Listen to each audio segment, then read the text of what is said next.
أعوذ بالله من الشيطان الرجيم. إن قارون كان من قوم موسى فبغى عليهم وآتيناه من الكنوز ما إن مفاتحه لتنوء بالعصبة أولي القوة إذ قال له قومه لا تفرح إن الله لا يحب الفرحين وابتغ فيما آتاك الله الدار الآخرة ولا تنس نصيبك من الدنيا وأحسن كما أحسن الله إليك ولا تبغ الفساد في الأرض إن الله لا يحب المفسدين قال إنما أوتيته على علم عندي أفلم يعلم أن الله قد أهلك من قبله من القرون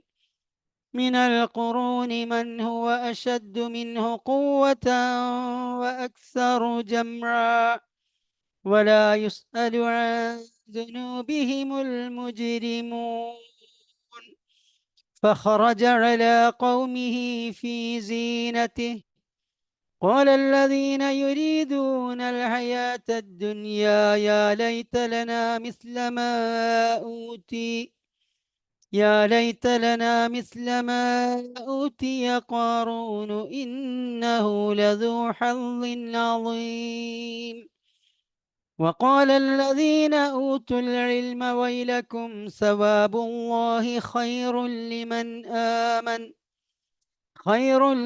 آمن وعمل صالحا ولا يلقاها إلا الصابرون فخسفنا به وبداره الأرض فما كان له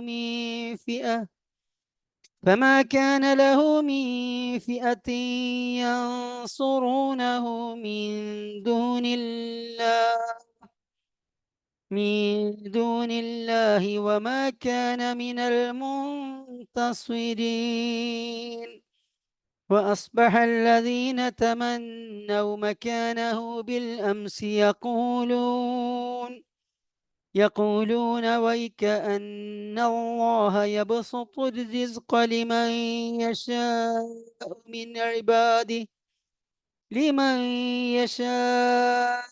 من عباده ويقدر لولا أن الله علينا لخسف بنا ويكأنه لا يفلح الكافرون تلك الدار الآخرة نجعلها للذين لا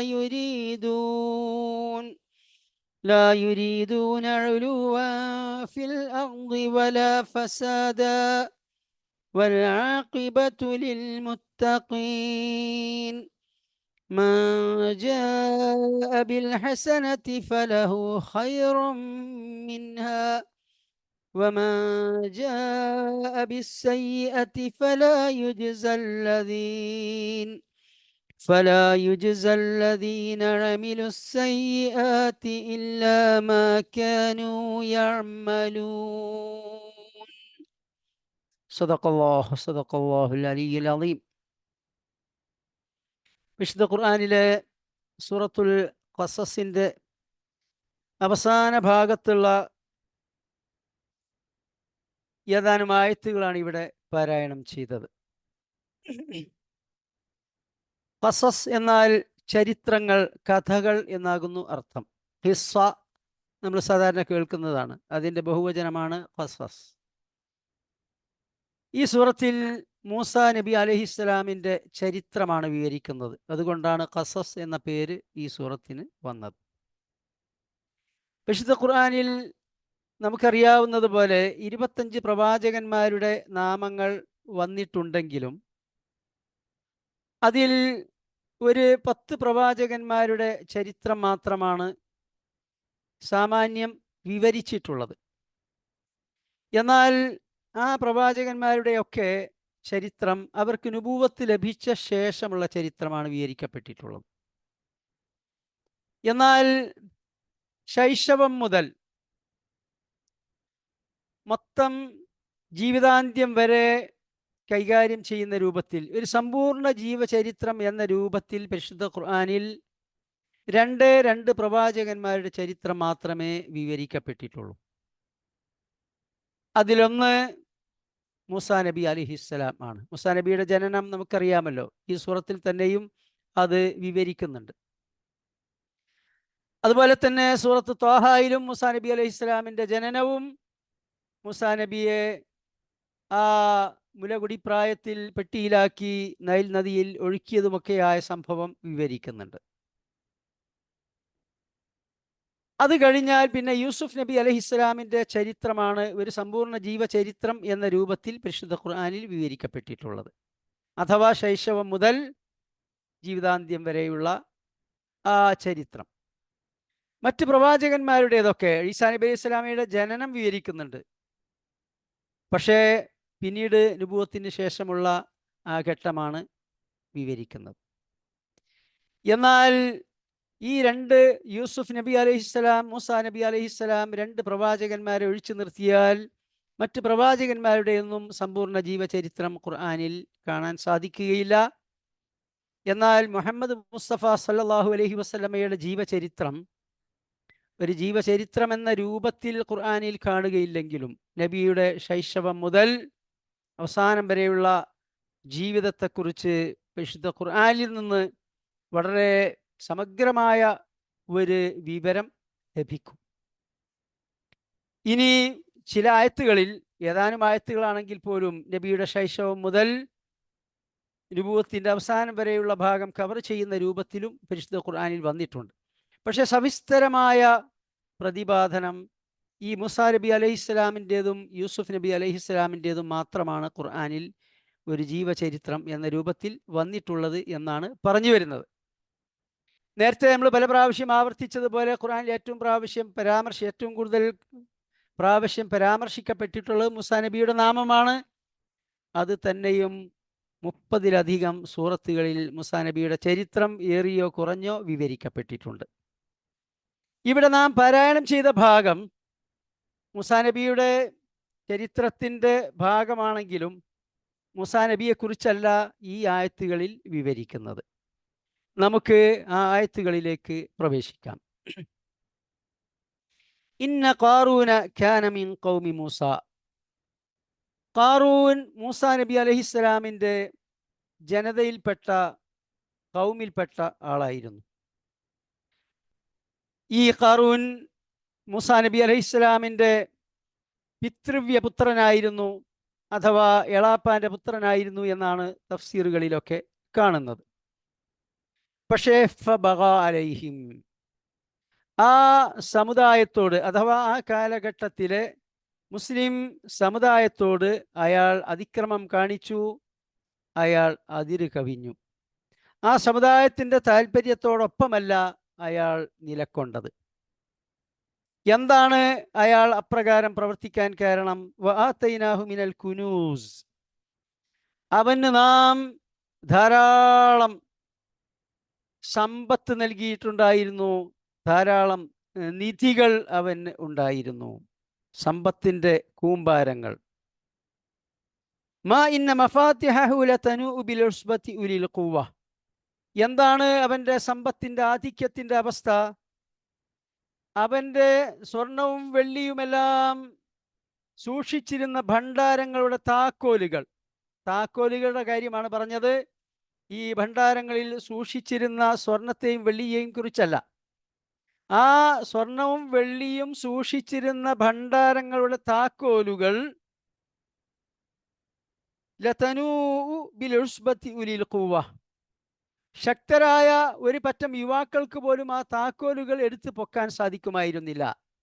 അന്നത്തെ താക്കോൽ എന്ന് പറയുമ്പോൾ നമ്മുടെ ഈ കാലഘട്ടത്തിലെ താക്കോൽ പോലെയല്ല, ഏതാണ്ട് നമ്മുടെ ഒരു വിരലിൻ്റെ അത്രയും വണ്ണമുള്ള നീളത്തിലുള്ള താക്കോലുകളായിരിക്കും.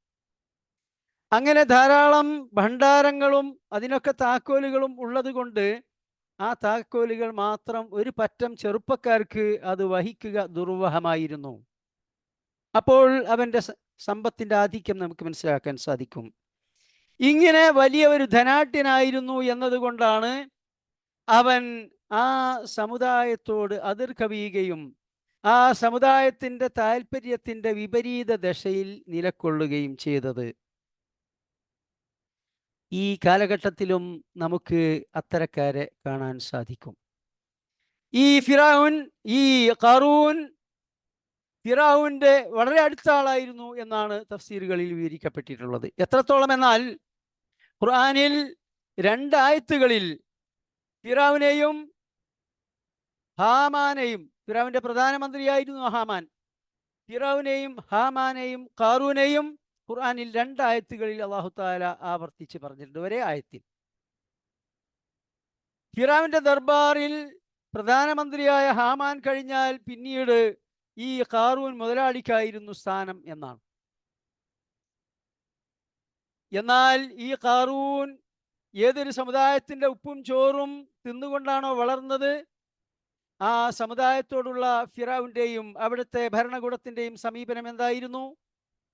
ആ സമുദായത്തിൽ ജനിക്കുന്ന ആൺകുട്ടികളെ കൊല്ലാൻ നിയമമുണ്ടാക്കിയ ആളാണ്, കൊന്നുകൊണ്ടിരുന്ന ആളാണ്. ഒരു കൊല്ലലിൽ മാത്രം പരിമിതമല്ല, ആ സമുദായത്തെ നിരന്തരം പീഡിപ്പിച്ചു കൊണ്ടിരിക്കുകയായിരുന്നു. ഇങ്ങനെ പീഡകരായ ഭരണകൂടത്തോടൊപ്പം ഈ ക്രൂരനായ ഭരണാധികാരിയുടെ പുറം ചൊറിയുന്ന ജോലിയാണ് ഖാറൂൻ നിർവഹിച്ചത്. അതാണ് ഫബഗാ അലൈഹിം, ഈ സമുദായത്തോട് അവൻ അങ്ങേയറ്റത്തെ അതിക്രമം കാണിച്ചു എന്ന് അല്ലാഹു തആല ഇവിടെ പറഞ്ഞത്. ഈ കാലഘട്ടത്തിൽ നമുക്ക് കാണാൻ സാധിക്കുകയില്ലേ? ഏറ്റവും ഒടുവിൽ ഈ ഇന്ത്യ മഹാരാജ്യത്തുള്ള ലക്ഷോപലക്ഷം വഖഫ് സ്വത്തുക്കൾ, പള്ളികൾ, മദ്രസകൾ, ഇതെല്ലാം നശിപ്പിക്കാനുള്ള ബില്ലുമായാണ് ഇപ്പോഴത്തെ നമ്മുടെ ഭരണകക്ഷി വന്നിട്ടുള്ളത്. ഇതിൻ്റെ മുൻപ് മുസ്ലിങ്ങളുടെ പൗരത്വം എടുത്തു കളയാൻ വേണ്ടിയുള്ള നിയമങ്ങളുമായി വന്നു. അത് മുന്നോട്ട് പോയിക്കൊണ്ടിരിക്കുന്നു. മുസ്ലിങ്ങൾ ഇസ്ലാം അനുസരിച്ച് ഇവിടെ ജീവിക്കാതിരിക്കാൻ വേണ്ടി ഇസ്ലാമിക ശരീഅത്ത് അനുസരിച്ചുകൊണ്ട് ജീവിക്കാനുള്ള ഭരണഘടനാനുസൃതമായ അവകാശം എടുത്തു കളയാനുള്ള അഥവാ ഏക സിവിൽ കോഡ് കൊണ്ടുവരാനുള്ള ശ്രമം ഒരു ഭാഗത്ത് നടത്തുന്നു. മുസ്ലിം യുവാക്കൾ ആൾക്കൂട്ടാക്രമണങ്ങളിൽ കൊല്ലപ്പെടുമ്പോൾ, മുസ്ലിം സമൂഹത്തിനെതിരെ വളരെ വ്യവസ്ഥാപിതവും ആസൂത്രിതവുമായ കലാപങ്ങൾ അഴിച്ചുവിടുമ്പോൾ ആ കലാപകാരികൾക്കെതിരെ നടപടികളില്ല.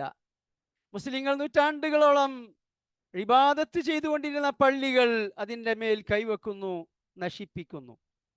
ഇതെല്ലാം ചെയ്തുകൊണ്ടിരിക്കുന്ന ഇവിടത്തെ ഭരണകക്ഷിയോടും ഭരണകൂടത്തോടും ഒട്ടി നിൽക്കുന്ന ആധുനിക ഖാറൂന്മാരെ നമുക്ക് കാണാൻ സാധിക്കും. നാം ജീവിക്കുന്ന നമ്മുടെ സംസ്ഥാനത്തെ ഗവർണറുടെ അവസ്ഥ എന്താണ്? ഇവരുടെ പുറം ചൊറിയുന്ന ആളാണ്. നമ്മുടെ നാട്ടിൽ തന്നെയുള്ള ഒരു കണ്ണൂർ സ്വദേശിയായ ഒരു അബ്ദുള്ള കുട്ടി നിങ്ങൾക്കറിയാം. അവൻ ഈ ഭരണകൂടത്തിൻ്റെ പുറം ചൊറിയുന്ന പണിയാണിപ്പോൾ അവന്. അതുപോലെ വേറെയും പലരെയും കാണാൻ പറ്റും. അപ്പോൾ ഈ ഖാറൂനിൻ്റെ സ്വഭാവവും സംസ്കാരവും ഫോളോ ചെയ്യുന്നവരെ എക്കാലത്തും നമുക്ക് കാണാൻ സാധിക്കും.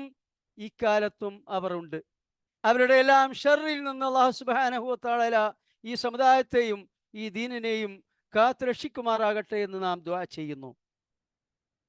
ഇങ്ങനെ ഈ ഖാറൂൻ ഈ സമുദായത്തോട് ഈ രൂപത്തിൽ പുറം തിരിഞ്ഞു നിൽക്കുകയും ആ സമുദായത്തിൻ്റെ പീഡകരോടൊപ്പം നിൽക്കുകയും ചെയ്യുമ്പോൾ എന്താണ് ആ കാലഘട്ടത്തിലെ മുസ്ലിം സമുദായം ചെയ്തത്? ഇന്ന് മുസ്ലിം സമുദായം ഇപ്പോഴത്തെ ഖാറൂന്മാരോട് ചെയ്യേണ്ടത് എന്താണ്? ആ മൂസാ നബിയുടെ ജനത അവനോട് പറഞ്ഞു, ഇത് ഖാല ലഹു ഖൗമുഹു ലാ തഫ്റഹ്. അവന്റെ ജനം, അന്നത്തെ മുസ്ലിങ്ങൾ അവനോട് പറഞ്ഞു, ലാ തഫ്റഹ്, നീ ഇങ്ങനെ മതിമറന്ന് ജീവിക്കരുത്. ഇന്നല്ലാഹ ലാ യുഹിബ്ബുൽ ഫരിഹീൻ, സ്വന്തം സമ്പന്നതയിൽ മതിമറന്നുകൊണ്ട് ജീവിക്കുന്നവരെ അല്ലാഹു സുബ്ഹാനഹു വ തആല ഇഷ്ടപ്പെടുന്നില്ല. പിന്നെ എന്താണ് നീ വേണ്ടത്? നിനക്ക് അല്ലാഹു തആല നൽകിയിട്ടുള്ള ഈ നിഅമത്തുകൾ മുഖേന നീ അള്ളാഹുവിന്റെ പ്രീതിയും പാരത്രിക ജീവിതവും കാംക്ഷിക്കുക. പരലോകത്ത് വിജയം വരിക്കാൻ ആവശ്യമായ രൂപത്തിൽ നീ ജീവിക്കുക. വലാ തൻസ നസീബക മിനദ് ദുനിയാ, അതേസമയം ഈ ഐഹിക ജീവിതത്തിൽ നിനക്കുള്ള ഓഹരി നീ വിസ്മരിക്കേണ്ടതുമില്ല. നീ നിന്റെ സ്വത്തും മുതലുമെല്ലാം കൈയൊഴിച്ചുകൊണ്ട് ബ്രഹ്മചര്യം അനുഷ്ഠിക്കണമെന്നോ നീ ഒരു ജീവിത പരിത്യാഗിയായിക്കൊണ്ട് ജീവിക്കണമെന്നോ നാം പറയുന്നില്ല. വലാ തൻസ നസീബക മിനദ് ദുനിയാ, നീ ഐഹികമായ നിന്റെ ഓഹരി കൈയൊഴിക്കേണ്ടതില്ല. നിനക്ക് നല്ല സൗകര്യപ്രദമായ ഒരു ഭവനം, നിനക്ക് നല്ല ആഹാര പദാർത്ഥങ്ങൾ, ഗതാഗതയോഗ്യമായ വാഹനം, അതുപോലെ തന്നെ നിനക്ക് സേവനം ചെയ്യാൻ ഭൃത്യന്മാർ, ഇങ്ങനെ തുടങ്ങിയിട്ട് ഇതൊക്കെ നിനക്ക് ഉപയോഗപ്പെടുത്താം. അതിനൊന്നും ഒരു കുഴപ്പവുമില്ല. ദീനുൽ ഇസ്ലാം എക്കാലത്തും ബ്രഹ്മചര്യം സ്വീകരിക്കുന്നവരുടെ കൂട്ടത്തിലായിരുന്നില്ല, ബ്രഹ്മചര്യത്തെ അനുകൂലിക്കുന്ന കൂട്ടത്തിലായിരുന്നില്ല. മറിച്ച് അല്ലാഹു സുബ്ഹാനഹു വ തആല ഈ ലോകത്ത് ഈ ഉണ്ടാക്കിയിട്ടുള്ളതെല്ലാം അല്ലാഹു തആലാന്റെ സൃഷ്ടികൾക്ക് അനുഭവിക്കാൻ വേണ്ടിയാണ്. കുലൂ മിൻ ത്വയ്യിബാതി മാ റസഖ്നാകും, നിങ്ങൾക്ക് അല്ലാഹു സുബ്ഹാനഹു വ തആല ഉൽപ്പാദിപ്പിച്ചു തന്നിട്ടുള്ള വിശിഷ്ടമായ ആഹാര പദാർത്ഥങ്ങൾ നിങ്ങൾ കഴിക്കുക, നിങ്ങൾ അനുഭവിക്കുക. അതേ സമയത്ത് നിങ്ങൾ അള്ളാഹുവിനോട് നന്ദികേട് കാണിക്കരുത്. അള്ളാഹുവിൻ്റെ അനുഗ്രഹങ്ങൾ അനുഭവിച്ചുകൊണ്ട് നന്ദി കാണിക്കണം. ഇത് മാത്രമാണ് ദീനുൽ ഇസ്ലാമിൻ്റെ അധ്യാപനം. നമുക്കറിയാം, മക്കയിൽ നിന്ന് മദീനയിൽ ഹിജറ ചെയ്തു വന്ന സഹാബത്ത്, അറേബ്യയുടെ വിവിധ ഭാഗങ്ങളിൽ നിന്ന് ഇസ്ലാം സ്വീകരിച്ചുകൊണ്ട് മദീനയിൽ ഹിജറ ചെയ്തു വന്ന മുഹാജിറുകളെ, ആ മദീനക്കാരായ ഓരോ അൻസാറുകളെ നബി സല്ലല്ലാഹു അലൈഹി വസല്ലം സഹോദരനാക്കി ഇണക്കി കൊടുക്കുകയുണ്ടായി. ഇങ്ങനെ ഹിജറ ചെയ്തു വന്നവർ ഈ മദീനക്കാരായ അൻസാറുകളോടൊപ്പമാണ് ജീവിച്ചത്. ആ കൂട്ടത്തിൽ മുഹാജിറായി വന്ന സൽമാനുൽ ഫാരിസി റളിയല്ലാഹു അൻഹുവിന് നബി സല്ലല്ലാഹു അലൈഹി വസല്ലം സഹോദരനാക്കി കൊടുത്തത് അബു ദർദ റളിയല്ലാഹു അൻഹുവിനെയാണ്. അബു ദർദ റളിയല്ലാഹു അൻഹു. അങ്ങനെ സൽമാൻ റളിയല്ലാഹു അൻഹു അവിടെ താമസമാക്കി. അങ്ങനെ ഉച്ചക്ക് ഭക്ഷണത്തിന്റെ സമയമായപ്പോൾ അബു ദർദ ഭക്ഷണം തയ്യാറാക്കി വിളമ്പി വെച്ചിട്ട് പറഞ്ഞു, താങ്കൾ കഴിക്കുക, എനിക്ക് നോമ്പാണ്, സുന്നത്ത് നോമ്പാണ്. അപ്പോൾ സൽമാൻ ഫാരിസ് റളിയല്ലാഹു അൻഹു പറഞ്ഞു, താങ്കൾ കഴിക്കുന്നില്ലെങ്കിൽ ഞാനും കഴിക്കുകയില്ല, എന്നോടൊപ്പം താങ്കളും ഭക്ഷണം കഴിക്കണം. അങ്ങനെ അദ്ദേഹം നോമ്പ് മുറിച്ചു ഭക്ഷണം കഴിച്ചു. അപ്പോൾ നമുക്കൊരു സംശയം, സുന്നത്ത് നോമ്പ് മുറിക്കാം അതിഥികളൊക്കെ വന്നു കഴിഞ്ഞാൽ. അങ്ങനെ അബൂ ദർദാ റളിയല്ലാഹു അൻഹു നോമ്പ് മുറിച്ചു, ഭക്ഷണം കഴിച്ചു. രാത്രിയായപ്പോൾ ഭക്ഷണമൊക്കെ കഴിഞ്ഞ് അബൂ ദർദാ സൽമാൻ റളിയല്ലാഹു അൻഹുവിന് ഉറങ്ങാനുള്ള സൗകര്യം ഏർപ്പെടുത്തി കൊടുത്തു. എന്നിട്ട് പറഞ്ഞു, താങ്കൾ ഉറങ്ങുക, ഞാൻ നമസ്കരിക്കുകയാണ്. അപ്പോൾ സൽമാൻ റളിയല്ലാഹു അൻഹു പറഞ്ഞു, താങ്കളും ഉറങ്ങണം. അങ്ങനെ അദ്ദേഹം ഉറങ്ങി. കുറച്ച് കഴിഞ്ഞപ്പോൾ വീണ്ടും എഴുന്നേറ്റു. അപ്പോൾ സൽമാൻ റളിയല്ലാഹു അൻഹു പറഞ്ഞു, ഉറങ്ങ്. അങ്ങനെ വീണ്ടും കിടന്നു. അങ്ങനെ തഹജ്ജുദിന്റെ സമയമായപ്പോൾ സൽമാൻ റളിയല്ലാഹു അൻഹു എഴുന്നേറ്റു, അബൂ ദർദാ റളിയല്ലാഹു അൻഹുവിനെ എഴുന്നേൽപ്പിച്ചു. അങ്ങനെ രണ്ടുപേരും ഒരുമിച്ച് നമസ്കരിച്ചു. എന്നിട്ട് സൽമാനുൽ ഫാരിസി റളിയല്ലാഹു അൻഹു അദ്ദേഹത്തോട് പറഞ്ഞു, വളരെ സുപ്രസിദ്ധമായ ചരിത്രത്തിൻ്റെ തങ്കലിപികളിൽ രേഖപ്പെടുത്തപ്പെട്ട വാക്കുകൾ, ഇന്ന ലി റബ്ബിക അലൈക ഹഖൻ, താങ്കളുടെ റബ്ബിനോട് താങ്കൾക്ക് ചില ഹക്കുണ്ട്, ചില അവകാശങ്ങളുണ്ട്, ചില ബാധ്യതകളുണ്ട്. അത് അല്ലാഹു തആലാക്ക് കൊടുക്കണം. വ ഇന്ന ലി നഫ്സിക അലൈക ഹഖൻ, താങ്കളുടെ സ്വശരീരത്തോട് താങ്കൾക്ക് ഒരു ഹക്കുണ്ട്, അത് ശരീരത്തിന് കൊടുക്കണം.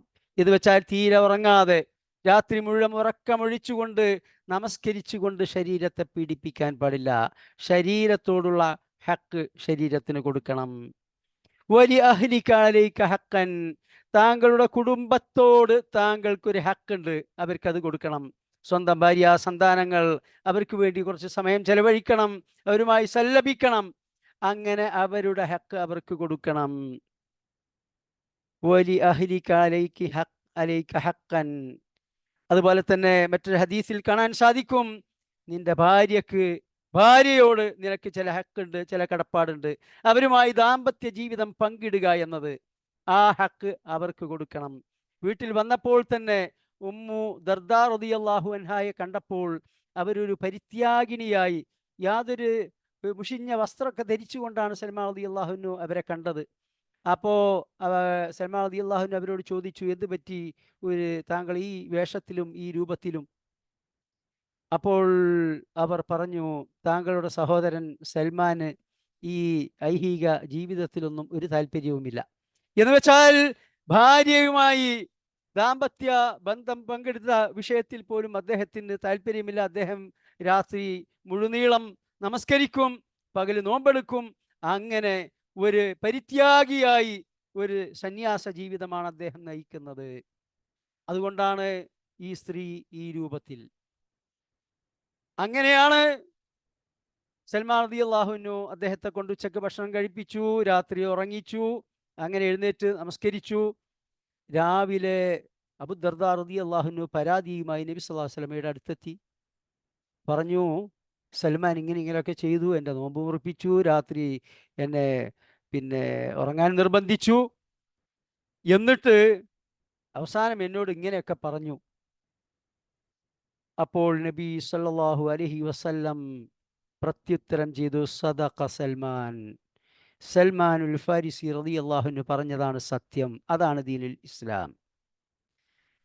അതേ വർത്തമാനമാണ് 3000 വർഷങ്ങൾക്ക് മുമ്പ് മൂസാ നബി അലൈഹി ഇസ്ലാമിന്റെ സമുദായം ഖാറൂനോട് പറഞ്ഞത്. അതേ വർത്താനം തന്നെയാണ് ഇക്കാലത്ത് നമുക്കും പറയാനുള്ളത്. ദീനുൽ ഇസ്ലാം എന്ന് പറഞ്ഞാൽ സൽമാൻ ഫാരിസി റളിയല്ലാഹു അൻഹു അവസാനം പറഞ്ഞത് അതാണ്. ഓരോരുത്തർക്കും അവരവരുടെ ഹക്ക് കൊടുക്കുക. ഇതാണ് ദീനുൽ ഇസ്ലാമിന്റെ ഖുലാസ.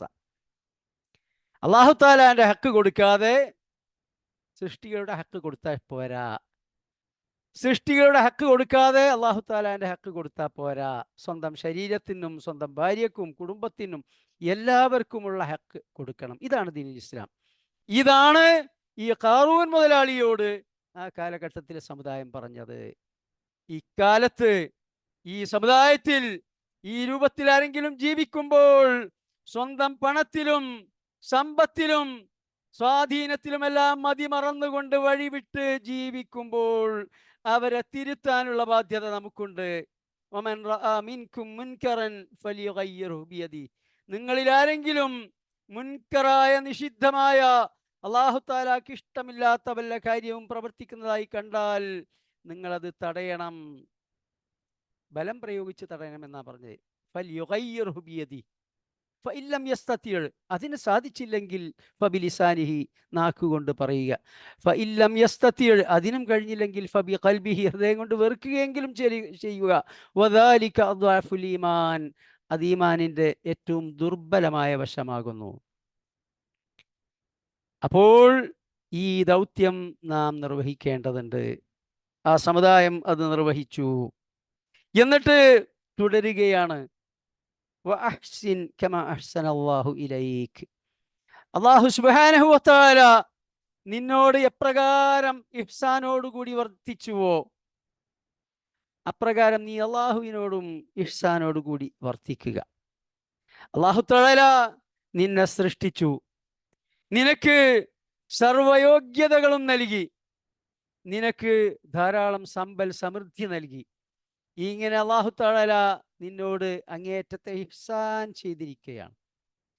അതുകൊണ്ട് നീ അള്ളാഹുവിനോട് ഇഹ്സാനോട് കൂടി വർത്തിക്കണം.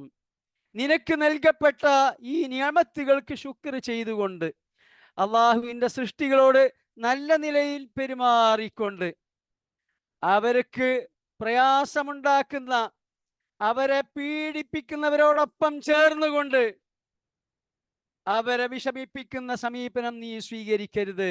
നിന്നോട് അല്ലാഹു തആല അങ്ങേയറ്റത്തെ ഇഹ്സാനോട് കൂടിയാണ് പെരുമാറിയിട്ടുള്ളത്. അതേ ഇഹ്സാനോടുകൂടി നീയും അള്ളാഹുവിനെ സമീപിക്കുക, അള്ളാഹുവിനോട് ഇടപെടുക. വലാ തബ്ഗിൽ ഫസാദ ഫിൽ അർള്, നീ ഭൂമിയിൽ ഫസാദ് ഉണ്ടാക്കാൻ ശ്രമിക്കരുത്. ഫസാദ് എന്നാൽ പരിശുദ്ധ ഖുർആനിൽ പരാമർശിക്കപ്പെട്ടിട്ടുള്ള വളരെ സമഗ്രമായൊരു വാക്കാകുന്നു. അതിൻ്റെ നേരെ വിപരീത പദമാകുന്നു ഇസ്ലാഹ്. ഇസ്ലാഹ്, ഫസാദ്. ഇസ്ലാഹ് എന്നാൽ നന്മ, രഞ്ജിപ്പ്, ഐക്യം, ഇതൊക്കെയാണ് അർത്ഥം. ഇസ്ലാഹ്, രഞ്ജിപ്പ്, ഐക്യം, നന്മ, ഇതൊക്കെയാണ് ഇസ്ലാഹിൻ്റെ അർത്ഥം. ഇതിൻ്റെ നേരെ വിപരീത പദമാണ് ഫസാദ്. ഫസാദ് എന്നാൽ നാശം, വിനാശം. ഈ പ്രപഞ്ചത്തിൽ ഇസ്ലാഹാണ് നിലകൊള്ളുന്നത്. അഥവാ ഈ പ്രപഞ്ചത്തിലെ ഒരാറ്റം മുതൽ ഭീമാകാരങ്ങളായ ഗോളങ്ങൾ വരെ എല്ലാം സചേതനമോ അചേതനമോയായ എല്ലാ സൃഷ്ടിജാലങ്ങളും അള്ളാഹു സുബ്ഹാനഹു വ തആലയെ അനുസരിച്ചുകൊണ്ട് അള്ളാഹു തആലയുടെ നിയമത്തിന് വിധേയരായിക്കൊണ്ട് നിലകൊള്ളുന്നു. അതുകൊണ്ട് ഈ പ്രപഞ്ചത്തിൽ ഇസ്ലാഹാണുള്ളത്, രഞ്ജിപ്പാണ് ഉള്ളത്, നന്മയാണ് ഉള്ളത്.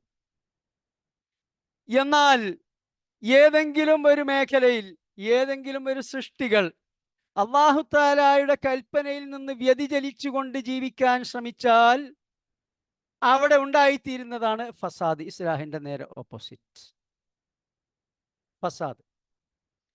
ഈ ഫസാദ് മനുഷ്യന്റെ ജീവിതത്തിൽ ഏതേത് മേഖലയിൽ മനുഷ്യൻ അള്ളാഹു തആലയുടെ കൽപ്പന ധിക്കരിച്ചുകൊണ്ട് ജീവിക്കുന്നുവോ അത് ആ മേഖലയിൽ ഉള്ള ഫസാദായിത്തീരും. വിശുദ്ധ ഖുർആനിൽ ശുഐബ് നബി അലൈഹിസ്സലാം നിയോഗിക്കപ്പെട്ട ചരിത്രം വിവിധ സൂറത്തുകളിൽ വിവരിച്ചിട്ടുണ്ട്. ശുഐബ് നബി അലൈഹി ഇസ്ലാമിന്റെ സമുദായത്തിന്റെ മുഖ്യമായ തിന്മ എന്തായിരുന്നു വെച്ചാൽ അവർ കച്ചവടക്കാരായിരുന്നു, ഒരു വർത്തക സമൂഹമായിരുന്നു. കച്ചവടത്തിൽ കൃത്രിമം കാണിക്കുക എന്നതായിരുന്നു അവരുടെ മുഖ്യ തിന്മ. അവരളന്നു കൊടുക്കുമ്പോൾ ഒരു അളവുകോല്, നമ്മുടെ നാട്ടില് ധാന്യങ്ങളൊക്കെ അളക്കാൻ വേണ്ടി ഉപയോഗിച്ചിരുന്ന പറ, ഇടങ്ങഴി എന്നൊക്കെ പറയുന്ന ഉപകരണങ്ങൾ ഉണ്ടായിരുന്നു. ഇപ്പോൾ അതെല്ലാം തൂക്കത്തിലേക്ക് മാറിയിട്ടുണ്ട്. അപ്പോൾ അളന്നു കൊടുക്കാൻ വേണ്ടി അവരുപയോഗിക്കുന്ന ഉപകരണം ഒന്ന് വേറെയും ഇങ്ങോട്ട് അളന്നു വാങ്ങാൻ വേറൊരു ഉപകരണവുമാണ് ഉപയോഗപ്പെടുത്തിയിരുന്നത്. അതുപോലെ തന്നെ അങ്ങോട്ട് അളന്നു കൊടുക്കുമ്പോൾ അവരതിൽ കുറവ് തൂക്കി കൊടുക്കുമ്പോൾ തൂക്കത്തിൽ കുറവ് വരുത്തും, ഇങ്ങോട്ട് തൂക്കി വാങ്ങുമ്പോൾ തൂക്കത്തിൽ കൂടുതൽ എടുക്കുകയും ചെയ്യും. ഇങ്ങനെ കച്ചവടത്തിലുള്ള കള്ളത്തരമായിരുന്നു ആ സമൂഹത്തിന്റെ മുഖ്യ തിന്മ. അതുകൊണ്ട് തന്നെ ശുഐബ് നബി അലൈഹിസ്സലാം ആ സമുദായത്തോട് പറഞ്ഞു, വഔഫുൽ കൈല വൽ മീകാല വഔഫുൽ കൈല വൽ മീസാന വലാ തബ്ഖസുൻ നാസ അശ്യാഅഹും. നിങ്ങൾ ജനങ്ങൾക്ക് അവരുടെ വസ്തുക്കൾ നിറവടിയാക്കി കൊടുക്കുക, വലാ തബ്ഖസുൻ നാസ അശ്യാഅഹും, അതിൽ കുറവ് വരുത്താൻ പാടില്ല. എന്നിട്ട് ശുഐബ് നബി അലൈഹിസ്സലാം പറഞ്ഞു, വലാ തബ്ഗിൽ ഫസാദ ഫിൽ അർള്, നിങ്ങൾ ഭൂമിയിൽ ഫസാദ് ഉണ്ടാക്കരുത്. അപ്പോൾ കച്ചവട രംഗത്ത് അല്ലാഹു തആലാന്റെ കൽപ്പനയ്ക്ക് വിരുദ്ധമായി പ്രവർത്തിക്കുമ്പോൾ അത് ആ രംഗത്തുള്ള ഫസാദായി തീരും. ഇത് തന്നെ മനുഷ്യന്റെ സദാചാര രംഗത്ത് ലൂത്ത് നബി അലൈഹിസ്സലാമിന്റെ സമൂഹം അവർ സ്വവർഗ ഭോഗമെന്ന അങ്ങേയറ്റം ദുഷിച്ച സബുൽ മൂബിഖാത്തിന്റെ ആളുകളായിരുന്നു.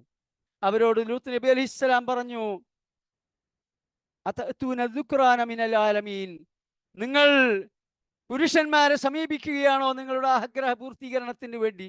നിങ്ങൾക്ക് മുമ്പ് ഒരു ജനതയും കൊണ്ടുവരാത്ത അങ്ങേയറ്റത്തെ മ്ലേച്ഛകർമ്മമാണിത്. നിങ്ങൾ ഈ ഫസാദ് നിർത്തണം, നിങ്ങൾ മുഫ്സിദീങ്ങളായിക്കൊണ്ട് ജീവിക്കരുത് എന്ന് ലൂത്ത് നബി അലൈഹിസ്സലാം അവരോട് പറഞ്ഞു. ഇവിടെ ഹാറൂന്റെ ഫസാദ്, അവൻ അല്ലാഹു തആല നൽകിയ സമ്പന്നത, ആ സാമ്പത്തിക ശേഷി, അത് മുഖേന അവൻ സ്വന്തം സമുദായത്തിനെതിരെ ശത്രുപക്ഷത്ത് ചേർന്നുകൊണ്ട് ഈ സമുദായത്തിന്റെ പീഡകന്മാരുടെ പുറം ചൊറിയുന്നവനായി തീർന്നു. ഇതാണ് അവൻ ഇവിടെ ചെയ്ത ഫസാദ്. അതുപോലെ തന്നെ അങ്ങേയറ്റത്തെ അഹന്തയോടുകൂടി അഹങ്കാരത്തോടു കൂടിയാണ് അവൻ ജീവിച്ചത്. തുടർന്നുള്ള ആയത്തുകളിൽ അത് വിവരിക്കുന്നുണ്ട്. അപ്പൊ പറഞ്ഞു വരുന്നത്, മനുഷ്യന്റെ ജീവിതത്തിലെ ഏതേത് മേഖലകളിൽ അള്ളാഹു തആലാന്റെ കൽപ്പനയ്ക്ക് വിരുദ്ധമായി മനുഷ്യൻ നീങ്ങുന്നുവോ ആ മേഖലയിൽ മനുഷ്യൻ കൊണ്ടുവരുന്ന ഫസാദായി തീരും. വലാ തബ്ഗിൽ ഫസാദ ഫിൽ അർദ്, നീ ഭൂമിയിൽ ഫസാദ് ഉണ്ടാക്കാൻ പാടില്ല. ഇന്നല്ലാഹ ലാ യുഹിബ്ബുൽ മുഫ്സിദീൻ, അല്ലാഹു സുബ്ഹാനഹു വ തആല മുഫ്സിദീങ്ങളെ, ഈ ലോകത്ത് ഫസാദ് ഉണ്ടാക്കുന്നവരെ ഇഷ്ടപ്പെടുന്നില്ല. ഇതിനു മുമ്പത്തെ ആയത്ത് അവസാനിപ്പിക്കുന്നത് ഇന്നല്ലാഹ ലാ യുഹിബ്ബുൽ ഫരിഹീൻ, മതിമറന്ന് ജീവിക്കുന്നവരെ അല്ലാഹു തആല ഇഷ്ടപ്പെടുന്നില്ല. ഇതെല്ലാം പറയുമ്പോൾ നാമുമായി അതൊന്ന് ഒത്തു നോക്കണം. ഈ വിഷയത്തിലൊക്കെ ഇത് തന്നെ സ്ത്രീകളുടെ വിഷയത്തിൽ പറയുമ്പോൾ അല്ലാഹു സുബ്ഹാനഹു വ തആല സ്ത്രീയുടെ വസ്ത്രധാരണങ്ങൾക്ക് വ്യക്തമായ അതിർവരമ്പുകൾ നിശ്ചയിച്ചിട്ടുണ്ട്. മുഖവും മുൻകൈയും ഒഴികെയുള്ള ബാക്കിയെല്ലാം മറക്കൽ നിർബന്ധമാണ്. നല്ലൊരു ശതമാനം പൗരാണികരും ആധുനികരുമായ പണ്ഡിതന്മാരുടെ അഭിപ്രായത്തിൽ സ്ത്രീകൾ നിഖാബ് കൂടി ധരിച്ചുകൊണ്ട് മുഖവും മറക്കൽ വാജിബാണ് എന്നാണ്.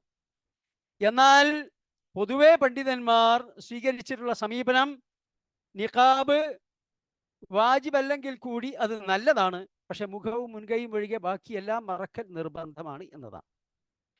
ഇതിന് വിപരീതമായി മുഖവും മുൻകൈയുമല്ലാത്ത ഏതെങ്കിലും ഭാഗങ്ങൾ വെളിപ്പെടുത്തുന്ന രൂപത്തിൽ സ്ത്രീകൾ വസ്ത്രം ധരിക്കുന്നുവെങ്കിൽ, ഇനി അതുമല്ല വസ്ത്രം ധരിച്ചിട്ടുണ്ട് പക്ഷേ ശരീരത്തിൻ്റെ ആകാര സൗഷ്ഠവമെല്ലാം മുഴച്ചു കാണുന്ന രൂപത്തിലുള്ള വസ്ത്രമാണ് ധരിക്കുന്നതെങ്കിൽ ആ മേഖലയിലുള്ള ഫസാദായി തീരും അത്.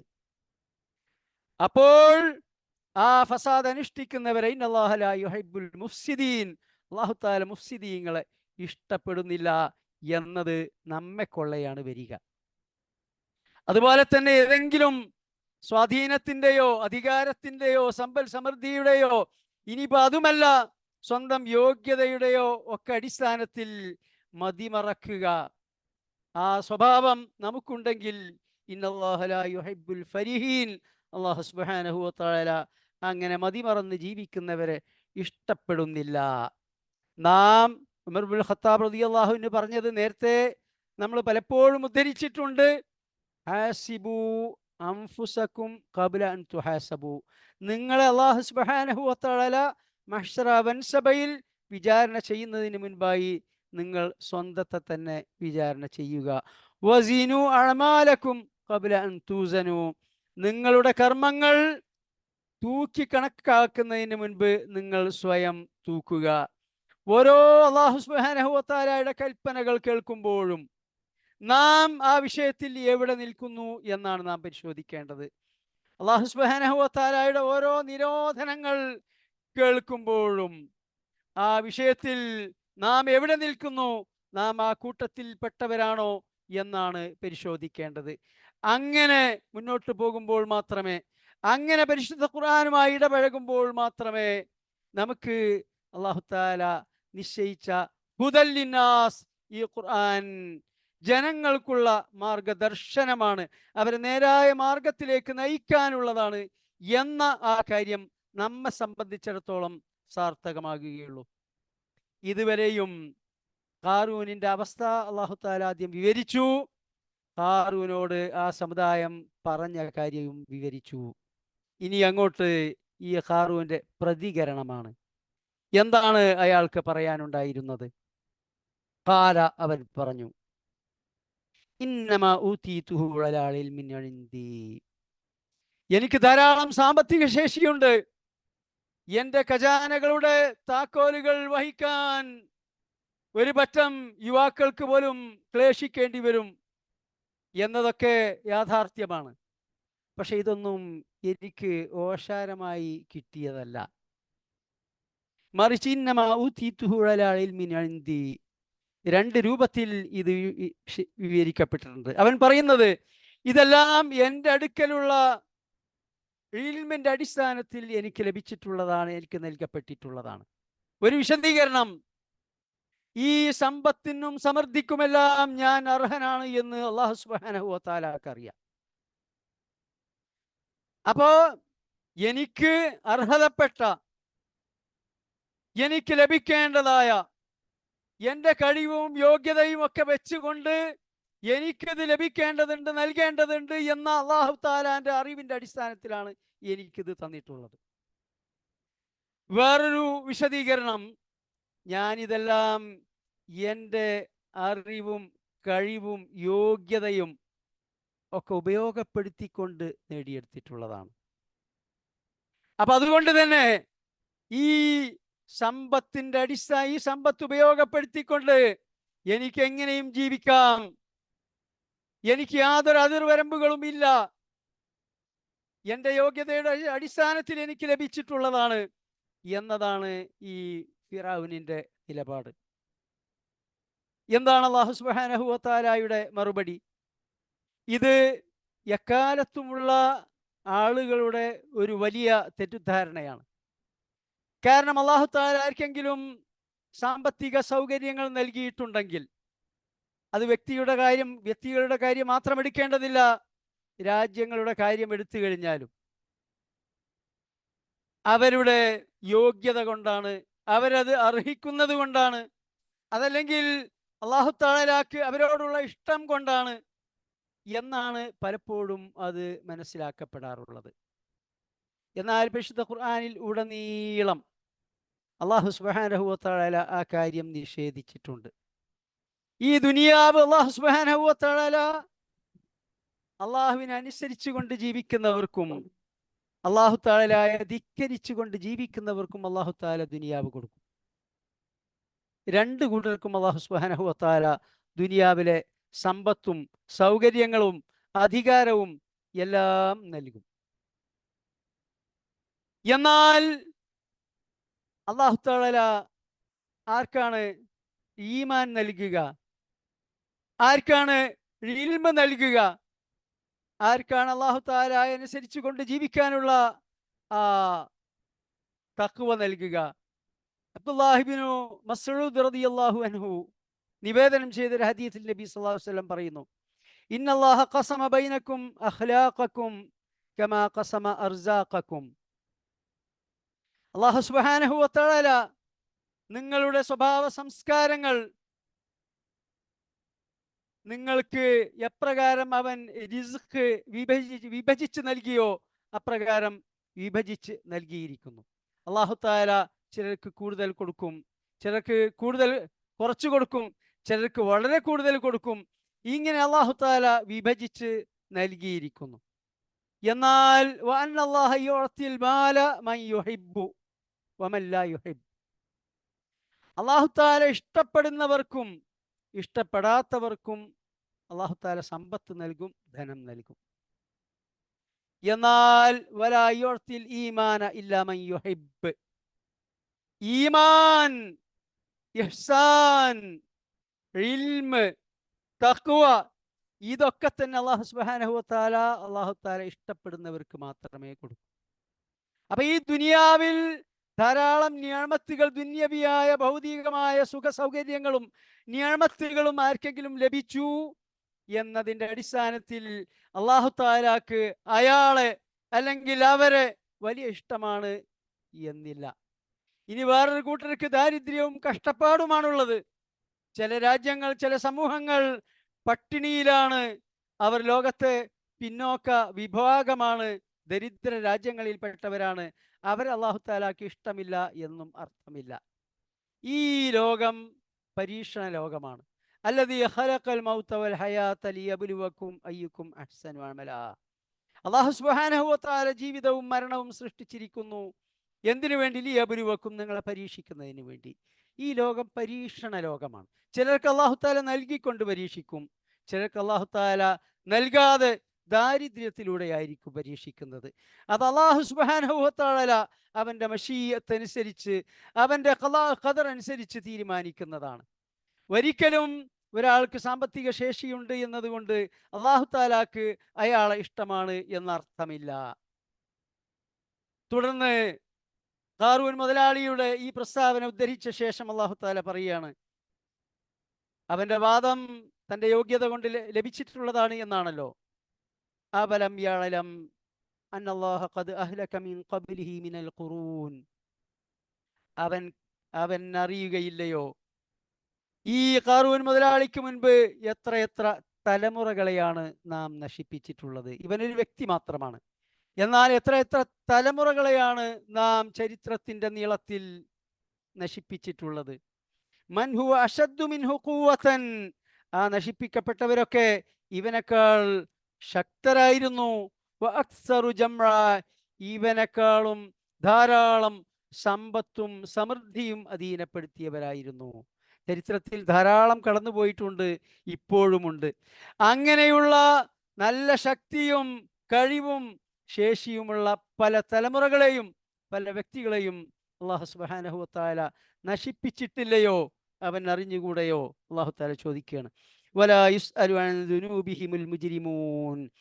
അങ്ങനെ ധിക്കാരത്തോടുകൂടി അഹങ്കാരികളായിക്കൊണ്ട് ലോകത്ത് ഫസാദുണ്ടാക്കിക്കൊണ്ട് ജീവിക്കുമ്പോൾ അല്ലാഹു തആല അവരെ നേരായ പാന്താവിലേക്ക് നയിക്കാൻ പ്രവാചകന്മാരെ നിയോഗിക്കുകയും വേദഗ്രന്ഥങ്ങൾ അവതരിപ്പിക്കുകയും ഒക്കെ ചെയ്തു. അവർക്ക് ആ പ്രവാചകന്മാരുടെ സമുദായം, അവരുടെ അനുയായികൾ ഇവിടെ ഖാറൂൻ മുതലാളിക്ക് ദഅവത്ത് നൽകിയതുപോലെ അവർക്ക് ദഅവത്ത് നൽകി തെറ്റിൽ നിന്ന് പിന്തിരിപ്പിക്കാൻ ശ്രമിച്ചു. പക്ഷേ അതൊന്നും ചെവിക്കൊള്ളാൻ കൂട്ടാക്കാതിരുന്ന എത്രയെത്ര തലമുറകളെയാണ് അല്ലാഹു തആല നശിപ്പിച്ചത്. വലാ യുസ്അലു അൻ ദുനൂബിഹിമുൽ മുജ്രിമൂൻ. ഇങ്ങനെയുള്ള കുറ്റവാളികൾ അല്ലാഹു സുബ്ഹാനഹു വ തആല നശിപ്പിക്കുമ്പോൾ, ഉന്മൂലനാശം വരുത്തുമ്പോൾ അവരോട് ചോദിക്കുകയും പറയുകയും ഒന്നുമില്ല. അല്ലാഹു തആല അങ്ങ് നശിപ്പിക്കുകയാണ് ചെയ്യുക. അങ്ങനെ എത്രയാണ് അല്ലാഹു തആല നശിപ്പിച്ചിട്ടുള്ളത് എന്ന് അല്ലാഹു സുബ്ഹാനഹു വ തആല അവിടെ ചോദിക്കുകയാണ്. ഇതിൻ്റെ ബാക്കി ഖാറൂൻ മുതലാളിയുടെ തുടർ ജീവിതവും അല്ലാഹു സുബ്ഹാനഹു വ തആല അവനെ കൈകാര്യം ചെയ്ത രീതിയും തുടർന്നുള്ള ആയത്തുകളിൽ വിവരിക്കുന്നു. ഇൻഷാ അല്ലാഹു തആല അടുത്ത ക്ലാസ്സിൽ നമുക്കത് വിശദീകരിക്കാം. അല്ലാഹു തആല തൗഫീഖ് നൽകി അനുഗ്രഹിക്കുമാറാകട്ടെ. അല്ലാഹു തആല അവൻ്റെ കൽപ്പനകൾ അനുസരിച്ചു കൊണ്ട് ജീവിക്കുന്ന സജ്ജനങ്ങളുടെ കൂട്ടത്തിൽ നമ്മെ ഉൾപ്പെടുത്തി അനുഗ്രഹിക്കുമാറാകട്ടെ. അള്ളാഹുവിനോട് ധിക്കാരം അനുവർത്തിച്ചുകൊണ്ട് ജീവിക്കുന്ന കുറ്റവാളികളായ ആളുകളിൽ നിന്ന് അല്ലാഹു സുബ്ഹാനഹു വ തആല നമ്മെ കാത്ത് രക്ഷിക്കുമാറാകട്ടെ. റബ്ബനാ ആതിനാ ഫിദ്ദുനിയാ ഹസന വഫിൽ ആഖിറതി ഹസന വഖിനാ അദാബന്നാർ. ربنا تقبل منا إنك أنت السميع العليم وتب علينا إنك أنت التواب الرحيم واغفر لنا يا غافر المذنبين ارحمنا بأنواع رحمتك يا أرحم الراحمين. سبحانك اللهم وبحمدك أشهد أن لا إله إلا أنت أستغفرك وأتوب إليك.